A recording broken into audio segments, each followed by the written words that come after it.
Republican party of India Sachin Kharat गटसंपर्क कार्यालय माननीय फारुक अजीज मुल्ला प्रदेशाध्यक्ष महाराष्ट्र राज्य अल्पसंख्याक यांच्या संपर्क कार्यालयाचे उद्घाटन सचिन खरात यांच्या हस्ते रिबीन कापून उद्घाटन संपन्न झाले। यावेळी नवीन पदाधिकाऱ्यांचे प्रमाणपत्र देऊन सत्कार करण्यात आला आहे। सचिन खरात सांगली जिल्ह्याच्या आज दौऱ्यात नवीन कार्यकारिणी केली। येणारी निवडणूकमध्ये सचिन खरात गटाकडून सांगली जिल्ह्यासाठी तिकीट वाटप करणार। या संपर्क कार्यालयाचे उद्घाटन मध्ये घोषित केले। यावेळी उपस्थित फिरोज मुल्ला, महाराष्ट्र मुख्य संघटक अक्षय चोपडे, महाराष्ट्र सचिव राजाभाऊ कांबळे, पश्चिम महाराष्ट्र अध्यक्ष उद्योगपती अमन पठाण, सामाजिक कार्यकर्ते विनायक उर्फ बल्लू केरीपाळे, सलीम मामू मुजावर, सामाजिक कार्यकर्ते ॲडव्होकेट शबीना तांबोळी, रेशमा मुल्ला, शाहीन मुल्ला, सहारा मुल्ला, अजित मुल्ला, रिजवाना शेख, मिनाज कादरी, आयुब करडी, सामाजिक कार्यकर्ते, पदाधिकारी व कार्यकर्ते यावेळी उपस्थित होते।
सांगली जिल्ह्यामध्ये Republican party of India Kharat पक्षाचे राज्याचे अल्पसंख्याक विभागाचे प्रदेशाध्यक्ष फारुक मुल्ला यांनी संपर्क कार्यालय उघडलेलं आहे।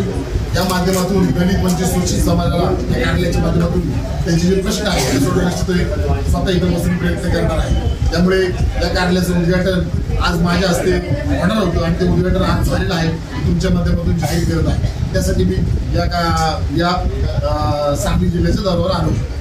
आज पदाधिकाऱ्यांची निवड झालेली आहे, त्याबद्दल तुम्ही काय बोलू शकता? विविध जिल्ह्यामध्ये पदाधिकाऱ्यांची रोज निवड चाललेली आहे। त्याच बाबतीत आज सुद्धा सांगली जिल्ह्यामध्ये पदाधिकाऱ्यांची निवड झालेली आहे आणि यापुढे नक्कीच खात्री आहे की रिपब्लिकन पार्टी खराब पक्ष हा सांगली जिल्ह्याच्या प्रत्येक तालुक्यामध्ये प्रत्येक गावामध्ये हे माझे कार्यकर्ते पोहोचण्याचा प्रयत्न करते मला खात्री आहे. येणारे इलेक्शन संदर्भात तुम्ही काय बोलू शकता? येणारी जी इलेक्शन आहे महानगरपालिका जिल्हा परिषद सांगली जिल्ह्यामध्ये आम्ही राष्ट्रवादी काँग्रेस पक्ष शरद पवार गटाचे मित्रपक्ष आहोत राज्यामध्ये. त्यामुळे या पक्षाबरोबर जे आज इथे जिल्हाध्यक्ष असतात या जिल्हाध्यक्षाबरोबर आमचे फारुख मुल्ला चर्चा करतील आणि काही सीट्स मागतील आणि नक्कीच आम्ही काही सीटावर सांगली जिल्ह्यामध्ये महानगरपालिकेमध्ये उमेदवार उभे करणार आहोत.